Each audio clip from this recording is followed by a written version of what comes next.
Bagaimana dengan status pernikahan yang diberkati oleh pastor dan pendeta Romo? Apakah sah dan pemberkatannya tidak di gereja Katolik, walaupun salah seorang pengantin adalah Katolik? Nah, saudara-saudari yang terkasih, yang dimaksud dengan pertanyaan ini adalah perkawinan ekumenis.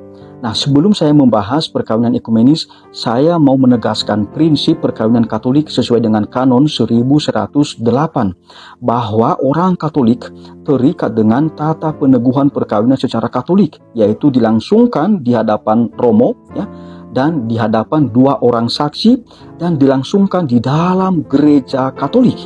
Ini prinsip yang harus dipegang oleh orang Katolik. Jangan sampai orang Katolik tidak percaya diri pada agamanya, pada ajaran agamanya sendiri. Jadi kita harus berpegang teguh pada ajaran ini, pada ketentuan ini.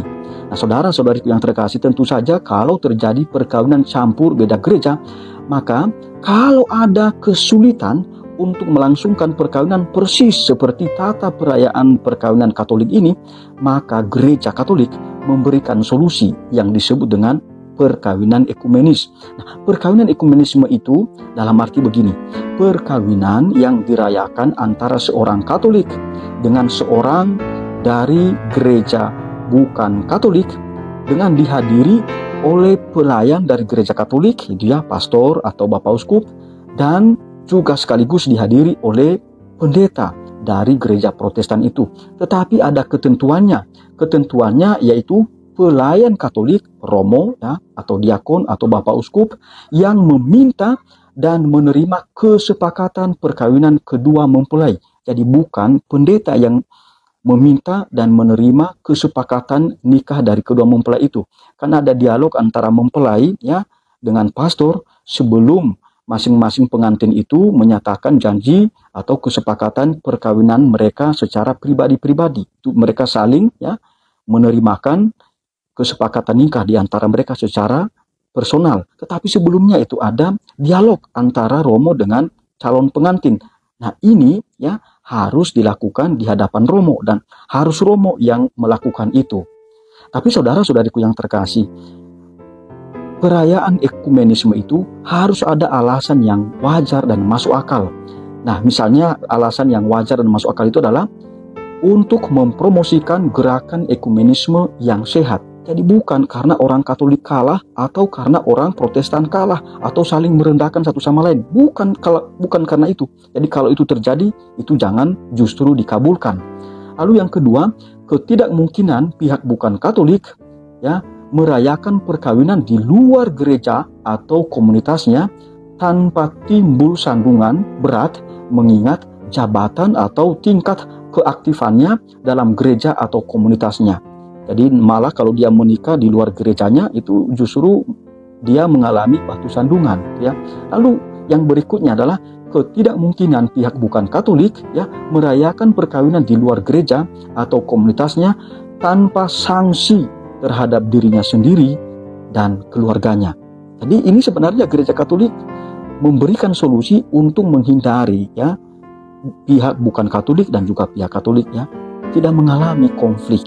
Jadi sebenarnya sangat bagus tujuan dari perkawinan ekumenis ini. Tapi kalau seandainya tidak ada alasan-alasan semacam ini, sebenarnya tidak ada alasan yang masuk akal dan wajar untuk meminta perkawinan ekumenis.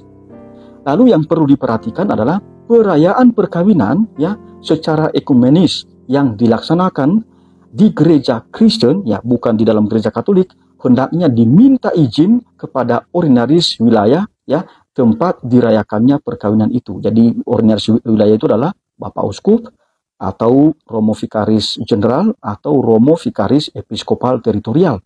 Nah, salah seorang di antara mereka ini harus memberikan izin atas perkawinan ekumenis. Jadi kalau tidak juga tidak bisa dirayakan perkawinan ekumenisme itu.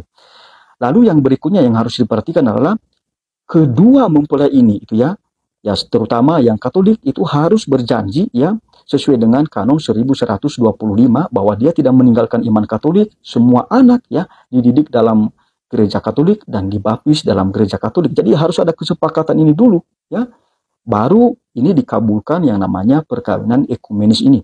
Lalu setelah perkawinan itu dilangsungkan, maka paroki di mana atau di wilayah mana perkawinan ekumenis itu dilangsungkan mengeluarkan surat perkawinan yang disebut dengan testimonium matrimoni. Jadi yang mengeluarkan surat adalah pihak Katolik, bukan pihak yang lain. Jadi saudara-saudariku yang terkasih, itu saja jawaban saya terhadap pertanyaan dari saudara kita ini. Semoga ya membantu. Kalau tersebar di media sosial ada itu pendeta lalu seolah-olah kepada dia disampaikan kesepakatan nikah, kalau itu sungguh terjadi maka perkawinan itu tidak sah. Mengapa? Sekali lagi, kesepakatan perkawinan harus dilangsungkan di hadapan pelayan Katolik atau di hadapan romo. Kalau di luar itu ya tidak boleh. Dan juga tidak boleh sekaligus bersama-sama antara pendeta dan pastor menerimakan itu, kesepakatan nikah itu tidak boleh.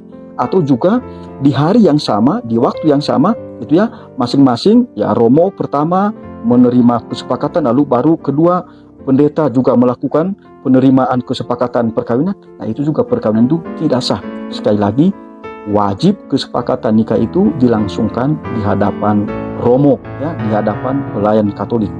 Itu saja saudara-saudari yang terkasih. Tuhan memberkati. Amin.